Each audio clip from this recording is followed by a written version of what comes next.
Congress leader Firoz Khan ने वजाहत दी कि उनका बयान क्या अलिफा के उड़ लोगे कोई नाजेबा जुमला नहीं था। उन्होंने कहा कि ये जुमला हिंदी में किया के बराबर है, जो आमतौर पर गुस्से या जज्बात में इस्तेमाल होता है। फिरोज खान ने कहा कि वो हाल ही में तेलुगु सीख रहे हैं और जज्बात में आकर ऐसा लफ्ज़ मुंह से निकल गया। उन्होंने कहा कि वो अपनी बात से पीछे नहीं हटेंगे और न ही माजरत खाई करेंगे। उन्होंने वाज़ेह किया कि कवंता आके TR की बीवी से मुआफ़ मांगने का कोई सवाल ही नहीं। फिरोज खान ने मुतालबा किया कि उनके अल्फाज को दिल पर न लिया जाए, ये महज फलों में आया हुआ बयान था। उन्होंने कहा कि इस बयान को गलत अंदाज में पेश किया जा रहा है। फिरोज खान तेलंगाना वीमेन कमीशन के सामने पेश हुए और अपने मौक़िफ़ की वजाहत की बात आज़ा मीडिया से बात करते हुए उन्होंने कहा कि वो अपने बयान पर कायम हैं।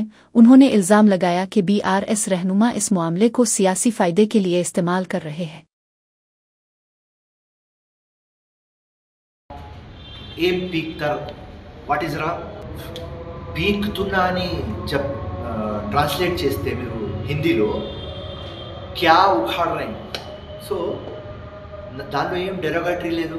నుంచి ఒక ప్రెస్ రిపోర్టర్ క్వశ్చన్ అడిగినాడు, అప్పుడు కవిత కూడా ఇంట్రెస్టెడ్ జూబ్లీ సెలెక్షన్ అని చెప్పినాను.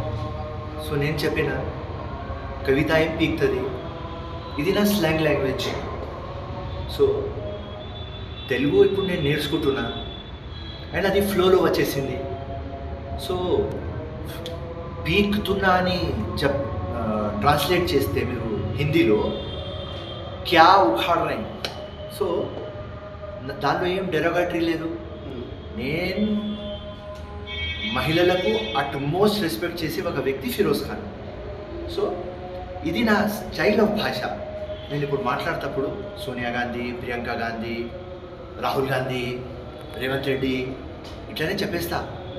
సో KTR పెళ్ళం ఇది చెప్పేస్తా, కవిత.